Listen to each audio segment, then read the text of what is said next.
Kamusta mga tol? Umurong ang tayo ko sa Game 1 ng Spurs tsaka OKC. Hype na yan, parang NBA Finals 10, no? Monster, Alien, Mama Mode, Mayaman, logo shot pa nga para mag-overtime. Hayop! Spurs versus OKC Game 1, may try na natin yan. Pero bago yan, at tsara muna tayo, focus na sa goal. Okay, first quarter, wala si De'Aaron Foxboy, kaya yan na nag-start si Dillon Harper. Drive and kick out, exil yung buhangan, tinira na kagad, portre, patay ka dyan. At as usual, ang depensa ng Spurs, walang ibang tutulong. So yung Bayaman lang, mag-isa lang siya. Ayan no, ayan na nga, pinasutuloy. Palobo yan, wala na nga yan. At as expected natin sa preview, diba? Si Luga nga, tumawag kay Bayaman. Ayan no, bigla tumira na nga, pero sumabit. Paul ka dyan to, 3 free throws yan. At sabi din natin sa preview, ang Spurs, mag-switching lang niya kay Nana, diba? Kasi yung 4 na players nila, halos pare-pares lang naman yan eh. O yan ang aming switch, sumalaksak na si Nana, natapikan, tapo, nasabaw. Fast break ang Spurs dito, 4-on-2 fast break yan. Nagmamadali. Binigay kay Kenji Canaleta, tinira agad, portrait, tungkap yan. Ayun sa ilalim, si Mabayama, walang laban si Malito Jet, natipin na nga. 7-0 lamang kagad ang Spurs mga tol. Ayun, tumulong na kagad ang referee. Tingnan nyo, nipis ng tawag, Paul kagad yan, ganyan, walang yan. Ayun, 2 free throws tuloy. At ang aga nag-1 big ng OKC mga tol, bakit? Tingnan nyo kasi kapag 1 big ang OKC, ang matataon ngayon ni Mambayama si Cargot, ayan kaya nung sumalaksak si Nana, ayan drive and kick out, libre si Cargot portre, patay ka dyan. Pero yan din yung magiging problema ng OKC sa depensa kasi tingnan niya, si Palito Jet, sino tinatawan niya? Si KG Canaleta, diba? Ayan bigla step back, portre, patay ka dyan, Palito Jet. Ang ganda ng first quarter, depensahan talaga Fast break ang OKC rito, si B1 nagmamadali, umihit pa nga, lumaya, pow sa pansitan. Yan, yan yung gustong mangyari ng OKC kung bakit nag-1 big na lang kagad sila. Si Cargo, tingnan nyo, nasa labas, yung Bayaman, tumutulong sa loob, diba? Ayan, pinasahan na nga yung kambing, biglang inatake close ng Bayaman, walang takot, lumaya, patay ka dyan, Ang laki kagad ng impact ng kambing ito po, pwesto yung Bayaman. Tingnan mo ginawa ni Cargot, ginulakan na nga, nagawa, tapo, ng sabaw. Ayan sa fast play si Cargot, nagmamadali. Diniretso na, lumaya, patay ka dyan, time out ang Spurs. Biglang habol ang OKC At siya na nagbaba ng bola, isolation na yan. Biglang umihit, step back jumper, patay din. At nagsiswitching na rin ang OKC mga tol. Wala silang pakialam kung sino tatawa kayong Bayaman Narito ang depensa, nalibre si Eskelton Johnson. Open niya, portre, patay ka dyan. Medyo mali ginawa ng Spurs sa matchup mga tol Ang dapat kasi tingin ko dyan, si Luga ang tinatauan ng Bayaman, di si Cargot. Ang galing ng kambing Kaya pa sa drive in, kikot na naman sa kanya. Open na naman si Cargot, portre, patay na naman. Tapos medyo nag-adjust na kagad depensa ng Spurs. Tingnan mo, ang bilis na rotation kagad nila sa tao, diba? Ano itong walang yan to? Yung kamay lagi nakaharang sa camera, hindi makita Yan, portrait, tungkap na nga. Yung kamay mo! Inupo muna si Bayaman, lamang ng 5 ang Spurs at right away. Sumalaksak kagad ang OKC OSB ba, sumasalaksak, patay ka dyan. Sunod-sunod na puro sa loob at tinira ng OKC Nakadrop coverage si Corneta, tinira na nga, tungkap naman yan. Pero hindi nagkaamuin yung magkakapay, napunta naman kay B1. Nakatira na naman tuloy, patay ka dyan. Ayun, 6 straight points si B1 mga tol. Natapek, tapo, nasabaw. Fast break na yung OKC. Abay, pinasa pa kay B1, dak. Walang yan, umupo na si Wemby. 8-0 run kaagad na ginawa ng OKC. Puro sa loob, fast break yan. Nagmamadali si Edwin Mackay, lumaya, patay na naman, lamang ng OKC. Eto, kumuha naman ng switch ang Spurs Tingnan nyo sa ilalim mga tol si Corneto Biglang in-screen na, nagganto. Nakalep na kasi Castillo buhangin, basket, may kasamang foul. Pero ang laking bagay talaga kapag wala sa loob si Bayaman Lumalakas sa loob nitong mga hayop na to. Tingnan mo, sumalaksak na naman, lumayap lang ng harap-harapan patay ka dyan. Ayun, ibinalik na sa loob si Bayaman tumatawa sa kanya si B1, tingnan mo, tinulak na ng Bayaman pa sa loob. Ayan na nga natipin na nga, nice. Ayan pa, tingnan nyo ang magnet ni Wemby sa depensa mga tol Hindi makatulong yung depensa kasi hinarangan kagad siya ni B2. Ayan nakasalasak na nga tol si Dillon Harper, nakabuelo, patay ka dyan. Ayan, tapos sa first quarter, 27 all tabla, nice. Okay, like mo, hype ka, na. Eto na yung pinapakatay natin matchup, hindi ka pa maglalike, mag-like ka na. Second quarter, tingnan nyo ang problema ng OKC rito mga tol Dahil nga si Cargo tumatao kay Bayaman, diba? Eto, tinatao ng sentro nila si Eskelton Joseph, may tira sa 3 points portre, patay ka dyan. At ang ganda ng depensa ng OKC, ang likot talaga ng mga tao nila Ayan, naipit, ipinasa kay Legend, Carter na, Bryant pa, pinatira lang ayan, portre, patay ka dyan. Tapos sunod-sunod, puro 3 points talaga tinitira ng OKC paano ba naman, nasa loob si Bayaman, natatakot Yun nga lang, hindi pumapasok, kaya portrait, tungkap na nga. Samantalang sa Spurs, pumapasok naman yung mga 3 points sila Inipit si Bayaman, kikot kay Dillon Harper, tinira na agad, portrait, patay ka dyan, time out ang OKC. Kaya nga kung naalala nyo, diba, sabi ko sa preview, ang X-Factor ng OKC 3-point shooting kasi tignan mo, hindi ka makakasala sa kanya si Wembanyama sa ilalim eh. Dapat pumasok yung mga tira mo sa labas, diba? Yan, portrait, tungkap na naman. Tapos sabi rin natin sa preview, ang X-Factor ng Spurs, points in the paint naman kasi doon talaga sila lamak kasi si Wembanyama eh, oh. O na nga tinira, wala na, putback na nga ni Wembanyama. At ito talaga mga tol, tingin ko dapat palitan ka agad ng Spurs tong ganitong matchup eh. Si Karagot kasi tinatawag ng Wembanyama, di ba? Eh kambing yan mga tol, yan pati nauhan niya. O na nga portrait, patay ka dyan, meh. Ayun, nagustuhan ko yung ginawa ng Spurs dito ha. Pick and roll ang ginawa nila. Kaya si Wembanyama nag-iisang nakaroll sa ilalim, walang iba nakatulong. Kaya nakatapasahan, dak-dak! O kaya pa sa ganun na naman, tingnan nyo oh. O kaya dapat kahit si Wemby pa rin, pero dapat mag-rotate ka agad papunta kay Karagot. Tinigil ang rotate eh oh. Open na open si Karagot, portrait, patay na naman, meh. Pero ganoon din naman sa kabila eh no. Si Karagot yung tumatawag kay Wembanyama. Nahihirapan na rin si Karagot. Ayan no. Natulak na nga siya ni Wembanyama. Nakalusot tuloy. Layup yan. Ayun, umupo si Wemby. Lamang ang Spurs ng 7 ha. Eto, handle para kay Vaseline. Pick and roll yan. Biglang umatake na nga si Vaseline. Pumita. Biglang jumamper. Nice shot. Pero dalawang sunod, naka-fast break ang OKC ha. Kaya si Edwin Makay nagmamadali. Ang lakas ng tulak kay Corneto. Tansek. Layup yan. Time out ang Spurs. At si Nana, kanina pa mga tol, hindi talaga makashoot eh, no?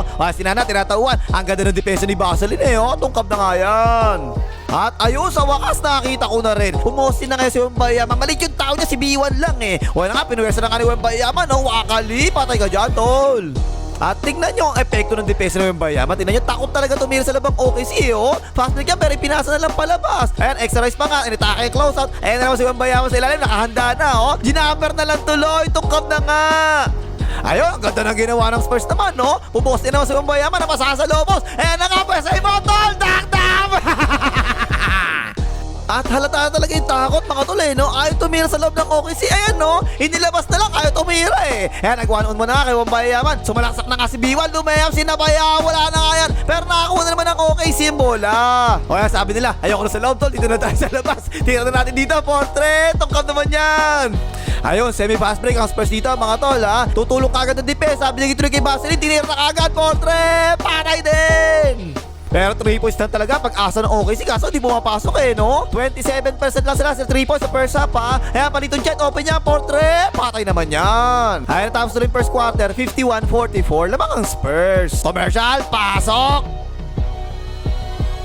Third quarter, switching pa rin ang Spurs ha. Eto, naipit si Nana. Ipinasa, tapo ng sabaw. Nakakondilyo ng Harper. Na nga, tuloy-tuloy, patay ka dyan. At kung di nyo napansin, hindi nag-start si Frankenstein third quarter mga tol ha. Sinabayan ng OKC yung ginagawang lineup ng Spurs na one big lang. Ewan na nga si B1, jumamper, basket, may kasapang foul. At ayun, yung Spurs naman ang tira ng 3 points kaya hindi na mapasok eh, no? Puro kuyog sa loob ang OKC, puro drive and kick out ang ginagawa ng Spurs. Open si Vaseline, portrait, tungkap na nga. Nabaligtad na ang ihip ng hangin, no? Si Wembanyama tumutulong sa loob. Pero tingnan nyo ngayon, pumapasok na ang tira ng OKC sa labas. Palitong dyan, open niya, portrait, patay ka dyan. Eto naman si Castillo buhangin. Si Keyston Warstick ang buhabantay. Magaling na perimeter defender yan, ha? Pero kinalabaw lang, ayan, no? Nakapeki pa nga, patay ka dyan. At first time ko ata nakita na nakashoot sa loob ng OKC habang nasa loob si Wembanyama. Ang ganda kasi ng ginawang screen pa dito, Chet. Ayan, no? Hindi tuloy nakasabay si Wembanyama. Layup yan. At si Nana, mga tol, hirap na hirap talaga makashoot sa depensa ng Spurs, eh, no? Mamaya tutulungan na ng referee. Tingnan nyo. O, na nga, jumamper. Tungkab na nga. Pero dito naman, nung tumulong si Wembanyama sa loob, naku po, nalate ang rotate sa corner. Ayan, no? Nakita na nga ni Nana ang bakal, portrait. Nakashoot din sa wakas. Ayaw, pumapasok na mga 3-point shots ang OKC ha. O ba si Luga rito, ipinasa. Nalate na naman ang rotate, libre na naman sa corner. Luga, portrait, patay din. Time out ang Spurs. Lamang na ang OKC ng isa ha. Pero ang ganda na ginawa ng Spurs. Punta kagad sila kay Wembanyama sa post. Ayan, no? Napasahan na nga. Paul ka dyan, tol. At eto yung inaantay natin eh, no? Nagkabantayan yung poste ng Meralco tsaka yung poste ng PLDT. Sumalaksak na nga yung poste ng Meralco. Ang ganda ng cut, ang ganda ng pasa. Kick out dyan, open si Kenji Canaleta, portrait, patay ka dyan. Pumumpo si Wembanyama, 6 ang lamang ng Spurs mga tol ha. Ang ganda ng depensa ilalim pero nalito si Kenji Canaleta. Nalibis sa corner, Edwin Makay, portrait, patay ka dyan. At kanina, ang daming mistakes sa rotation, Dillon Harper, mga tol eh, no? Napagalitan pa nga raw eh. Pero dito, ang ganda ng depensa niya, naagaw pa kanya, tapo ng sabaw. Ibinigay sa kanya, diretso mo na tol, buhayahin mo na, patay din yan. Ang lakas din talaga ni Dillon Harper, mga tol eh, no? Hindi niya ginawa kay AJ Mitchell, no? Kinaya-kaya lang, pinuwersa lang, talsik, layup yan. Pero bumawi naman kagad si AJ Mitchell ha. Pick and roll yan, ice defense ang ginawa ng Spurs. Ayan na nga, nakadrop cover si Corneto, biglang jumamper, patay ka dyan. Nakaupo pa rin si Wembayama ha, pero this time mas solid ang depensa ni Corneto ngayon oh. Ang ganda ng tulong niya dyan, lumay-up, baldog na nga. Eto naman, mali ang depensa ni Corneto rito. Tingnan niya, bakit mali yung depensa niya dyan? Kasi mga tol, tingnan nyo ha, ang ilalim ng Spurs napakaluwag Si Frankenstein, dikit na dikit siya hindi naman titira ng 3 points yan, diba? O na nga, naka-backdoor cut, ang ganda ng pasa, dak. Ayun, ibinalik niya si Wembayama, 3 lamang ng Spurs. Pumosti ka agad, ang ganda, napasahan na nga. Pumiyan, foul ka dyan, tol. At ayan na naman, hindi na naman makashoot ang OKC sa loob. Kapag nasa loob si Wembayama, ayan, tignan mo, sumalasak si Biwan, sinabayan ni Wembayama, nice defense, tungkab na nga. At ayun, buong barangay na ng OKC, dumipesa ko Wembayama no? O yan, tumira, patay ang buting kay Pernako niya uli. Isa pa, foul kayo lahat. Tapos hirap na hirap pa rin si Nana sa depensa ng Spurs, diba? Ay palagi, double team siya palagi oh. Ibinasa na nga Edwin Makay, sumalaksak, jumamper, tungkab na nga yan. Put back, baos, pasitan. Spurs naman to, drive and kick out. Napunta kay Vaseline, sumalaksak na nga. Ayan na nga, 2 dribble pull up, patay din yan. Si Nana, 7 points pa lang no? Patapos na third quarter Isolation kay Nana, biglang mo step back, tumira na portre, patay naman yan. At kanina, di ba, napagalitas si Dion Harper kasi ang bagal niya mag-rotate sa corner Pero this time, ayan na nga, tinan mo, ang ganda ng rotate niya, naagaw na nga, tapo ng sabaw. At eto na naman yung comeback. Naku po, napatao na naman si Wembayama, tumulong siya sa loob, ibinigay kay Cargot sa corner, open niya portre, patay ka dyan, Ayan, tapos tuloy third quarter, 80-73 lamang ang 80. Commercial, pasok. Okay, fourth quarter na. Pick and roll ng Spurs dito. Tumulong ang depensa sa ilalim. Pasa sa weak side corner. Open si Sheldon Johnson. Portre. Patay ka dyan. 10 na lamang ng Spurs. Pero sumagot naman kagad ang OKC ha. Ang baba ng pwesto ng depensa. Ayan no. Nakatapak naman sa linya si AJ Mitchell. Jumamper. Patay din yan. At natutunan talaga si Dion Harper mga tol. Inaabangan na niya yung pasa sa weak side corner no. O yan, pinasa na kay Cargot. Naagaw na kanya. Tapo na sabaw. Pick and roll naman dito ang Spurs ha. Napasahan na kasi Wembayama sa loob. 2 ang bantay Pero pinuwersa lang ni Wembayama. Sinabihan ni Marlo Aquino. Under na kilikili layup. Patay ka dyan. At ang ganda ng ginagawa ng Spurs ngayon mga tol no. Nakita talaga nila si Cargot yung tumatawa kay Wembayama. Tumatambay na sa ilalim. Ayan no. Tumulong si Cargot. Inaalim. Ginabayan na papunta sa ring. Patay ka dyan. At eto yung kanina pa pumapatay sa Spurs hindi pa rin nila binabago no. Si Cargot yung tinatauan ng Wembayama kambing yan, diba? Napasahan na nga si Cargot sa corner portrait. Patay na naman, Pitong lamang ng Spurs tingnan yung depensa nila rito Nakabang na talaga kagad si Wembayama dito kay Nana Pero sinilasakan pa rin ni Nana, naiwan na nga, lumayap. Basket, may kasama pang foul, sabi ng tatay niya referee. Medyo mahabol na kasi mga tol Si Cargot pa rin tumatawa kay Wembayama. Pero yung si Cargot bigla tumulong foul sa pasitan, Ayan na, okay, umahabol na. Offensive rebound nila, nakuha ni B1. Na nga bigla nag-bide away. Patay na naman. Walang yaman naman galing ni Cargot. Hype talaga tong camping na to. Ang galing no? Pick and roll dito, napasa si Cargot. Lumeyap, hindi inabot. Patay ka dyan. Eto pa sa tingnan nyo, ginawa na ng bayaman. Si Nargo, si Cargot, bagsak, charging ball ka dyan, tol. At walang kadala-dala ang Spurs mga tol. Si Cargot pa rin tinataon ng bayaman Pick and pop yan, open yung camping. Ayan na nga, portrait. Patay ka dyan, At ito, grabe, tingnan nyo Ang dami talaga tumatabik sa braso. Di tumatawag yung referee. Ang braso-braso yan, di tumawag Buti lang nakaw niya uli. Ay, ang braso-braso na naman. Nahiya na yung referee, tumawag na ng foul. I've got it. Samantalang kay Nana, tingnan nyo mga tol, grabe talaga Ang ganda ng depensa dyan. Tapos, nung sumablay na, bigla sabi ng referee, foul ka dyan, tol, I've got it. Last 20 seconds na lang, ibinigay na kagad ng Spurs kay Wembayama one-on-one, walang tumutulong. Pumihit pa nga palobo. Pasok lamang ang Spurs. Ayun, syempre, binigay na kagad ng OKC kay Nana yung bola, diba? Tingnan nyo yung depensa, Wala talagang tumulong, siguro nasa isip ng Spurs. Overtime na lang, kaysa maka 3 points kayo. Ayan, lumaya, patay ka dyan, overtime na nga. Eto, overtime na, show defense ang ginawa ng OKC Pero tingnan nyo yung depensa ni Cargot, hindi iniwasan yung Wembayama. Ang ganda tuloy ng screen, nakabuel na kasi Castillo yung buhangin. Dak-dak! Nakauna ang Spurs sa overtime mga tol Libis kasi yung mga tinira na kagad portrait tungkab yan. Pero kaya si Wembayama walang kalaban-laban. Si Biwo sa ilalim, nabutback na nga. Lamang ng 4 ang Spurs mga tol Pero eto na naman ang comeback. Nako po, drive and kick out sa kanya. Open niya sa corner, portrait. Patay nga dyan, Walang yagaling talaga ni Cargot mga tol no? Kaya pinasa na tabik na ng comeback. Tapo na sabaw. Pass break ang OKC rito, nagmamadali. Libre-libre si B1 Bandera. Tapos na yan, dak-dak, lamang na OKC. Hayop ka, Cargot! Ang galing mo! Tabi ka ng bola, agang buko yan! Nakakuha ni Cargot! Binato si Wembayama! Okay, si Bull pa nga! Hayop, At ayun, na-late pa nga ang tulong na yung mayayaman dito ha. Nakasalasak si Nana. Ayan na nga, tuloy-tuloy. Tak-tak, lamang ng tatlo OKC. Tatlo ang lamang ng OKC ha. Last 30 seconds na lang nalalabi. Eh si mayayaman, tingnan nyo, ang layo niyan. Tinira na kagad, Portre! Bana! At naka-depensa pa nga ang Spurs mga tol, kanila pa ang bola ha. 0.7 seconds na lang ang nalalabi. Ang ganda ng ginawang play ng Spurs. Eh nakasigastil yung buhangin, eh Alium. Ayun na naman si Garugot, meh! Double overtime pa nga! Heto na, double overtime. Si Mayayaman na may hawak ng bola, late ng pantay. Kinalabaw lang yung Mayayaman, ang lalaki na hakbang, dak-dak! Alam mo, pagod na si Mayayaman, mga tol, eh, tinan mo, bago na ng takbo eh, no? Pero kinalabaw pa rin niya. Foul na naman, dalawang free throws para kay Mayayaman. Apat ang lamang ng Spurs mga tol. Last 2 minutes na. Dinoble team kagad ng Spurs. Si Nana, ayan no. Na-late ang rotate. Libre si Wallace Dig. Portre! Patay ka dyan! Si Garugot pa rin. Tumatako yung Mayayaman mga tol. Ang ginawa ng Spurs. Pinatamay rin si Mayayaman sa ilalim. Eh nakas Dillon Harper. Sumalaksak. Si Garugot lang tumulong. Basket! May kasamang foul!